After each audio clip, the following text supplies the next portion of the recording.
आपण आता भाषण करताना बोललं की तिन्ही तालुक्यातली सत्ता आपण जवळजवळ खेचून आणणार आहे. राजगड तालुक्यातली, भोर तालुक्यात, त्याबरोबर मुळशी तालुक्यातली. कसं काय प्रचाराचा एकूण पाहत आहे? आमचा प्रचार आता खरं तर दादा येणार होते, पण आज दादा आपल्यात नाहीये, त्यामुळे आमच्या मोठ्या सभा कुठल्याही होणार नाही. आम्ही कोपरा सभेच्या माध्यमातून लोकांच्यात जातोय, लोकांना आव्हान करतोय, परंतु आमच्या कार्यकर्त्यांवर विश्वास आहे. गेले अनेक वर्ष राजकारण करत असताना आमचे जे राष्ट्रवादी कार्यकर्ते किंवा पवार साहेबांच्या गटाचे कार्यकर्ते आहेत आणि समविचारी पक्षाचे लोक हे आमच्याबरोबर आहेत आणि सर्वांना विश्वास आहे. आपला विकास करायचा असेल तर राष्ट्रवादी काँग्रेसशिवाय पर्याय नाही, म्हणून आम्हाला ही मंडळी ते काम मदत करतातच. या व्यतिरिक्त त्यांच्याही पक्षातील काही लोकांना असे आहे की ही मंडळी चांगलं काम करू शकतात, म्हणून ते आम्हाला सहकार्य करतात आणि त्याच विश्वासावर आम्ही सांगतो की आमची तिन्ही तालुक्याची सत्ता राष्ट्रवादी काँग्रेसचीच येणार.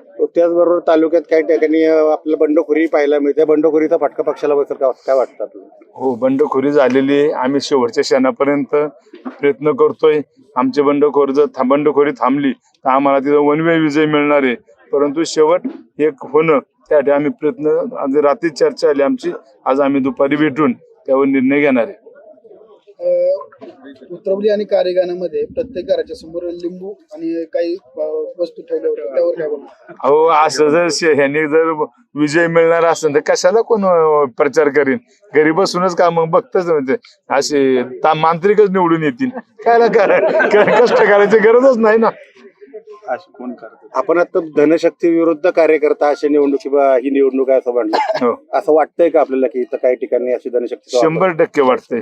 उमेदवारच बघा ना, शेवट जर तुम्हाला लोक सहभागातून निवडणूक लढवायची असेल तर तुम्ही असे उमेदवार दिले पाहिजे ज्यांची लोकप्रियता आहे, ज्यांनी खरंच काहीतरी काम केलंय, ज्यांचं पार्श्वभूमी चांगली आहे, असे दिले तर मान्य करू ना. ज्यावेळेस तुम्ही केवळ आर्थिकदृष्ट्या सक्षम उमेदवार देता आणि ज्यांची बाकीची पार्श्वभूमी जर वेगळी असेल तर समजून घ्यायचं आपण तुम्ही काय करणार आहे. आणि शेवटी आज जनता बोलते ना, कोणाचं काय देतंय, कोणाला काय मिळतंय, त्यामुळे लक्षात येतं की भाऊ या गटामध्ये यापूर्वी जिल्हा परिषदच्या आंबवलेताई ज्या उभ्या राहिले त्या पूर्वी जिल्हा परिषद सदस्य होत्याच कोणत्या पलीकडच्या गटामध्ये.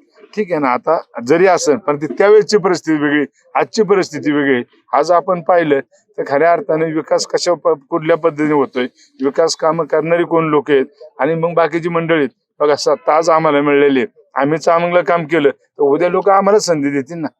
त्यामुळे असं काही नाही. प्रचारामध्ये दादांची उणीव असते, हो थोडी भासते, पण शेवट त्यांची शिकवण आहे, त्यांचे आशीर्वाद आहे. शेवट त्यांनी जे आम्हाला ताकद दिलेली आहे त्या ताकद जेवण, त्यांच्या आशीर्वाद जेव्हा आम्ही सहज पार पाडू.